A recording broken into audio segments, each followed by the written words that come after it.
आता सध्या जी लोकल आपल्याकडे आलेली आहे, या लोकलवरती ही लोकल अद्यापपर्यंत आपण प्रवाशांच्या सेवामध्ये उपलब्ध केलेली नाही.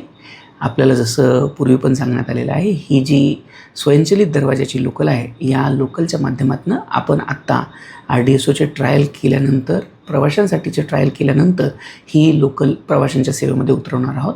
याच्यामध्ये ज्यावेळेस ही लोकल प्रवाशांच्या सेवेसाठी दाखल होईल, त्यावेळेस निश्चित रूपामध्ये यामध्ये मराठीच्या सर्व ज्या गोष्टी आहेत त्या व्यवस्थितपणे एन्श्युअर केल्या जाणार आहेत.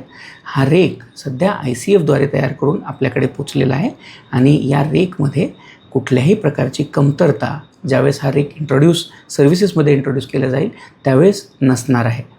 सर, साधारण पाहायला गेलं तर सर्व डब्यांवरती हिंदी असेल किंवा इंग्लिशमध्ये लिहिण्यात आलं होतं, मात्र त्याच्यामध्ये कुठेही मराठीचा उल्लेख केलेला नाही आहे. त्याच्यामुळे प्रवासी संघटना असेल त्या देखील कुठे आक्रमक झालेलं पाहायला मिळतं. दोन महत्त्वाच्या गोष्टी याच्यामध्ये आहेत की डब्यावरती बाहेर सर्व जागी मराठीत सुद्धा लिहिण्यात आलेलं आहे. इवन जो लगेज कंपार्टमेंट आहे त्याच्यावरती देखील मराठीत लिहिण्यात आलेलं आहे.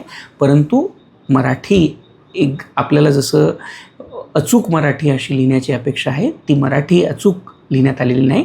त्यामध्ये काही चुका आहेत. निश्चित रूपामध्ये हा रेक ज्यावेळेस प्रवाशांच्या सेवेला दाखल होईल त्यामध्ये याच्यापैकी कुठलीही चूक याच्यामध्ये असणार नाही. ह्या सर्व करेक्शन्स केल्यानंतरच हा रेक प्रवाशांच्या सेवांसाठी दाखल केला जाईल. सर, साधारण कधीपर्यंत ही ट्रेन लोकांच्या सेवेसाठी उपलब्ध होईल? जसं मी आपल्याला काल पण सांगितलं, आता सगळ्यात पहिल्यांदा याच्यामध्ये RDSOचे जे COCR ट्रायल्स आहेत ते केले जातील. RDSOच्या COCR ट्रायलनंतर ते पूर्ण झाल्यानंतर ते वेगवेगळ्या स्पीडवरती आणि वेगवेगळ्या सेक्शनमध्ये केले जातात. ते पूर्ण झाल्यानंतर प्रवाशांच्यासाठी सोयीस्कर या डब्यांमधले ऑक्सिजनची मॉनिटरिंग असू द्यात किंवा प्रवाशांना दुसऱ्या काही अडचणी याच्यात येतात का याची मॉनिटरिंग केल्यानंतर, याची सर्वे केल्यानंतर याच्यामध्ये जर काही बदल आवश्यक असले तर ते बदल पूर्ण करण्यात येतील आणि ते बदल झाल्यानंतर ही लोकल ट्रेन ही प्रवाशांच्या सेवेसाठी दाखल होईल.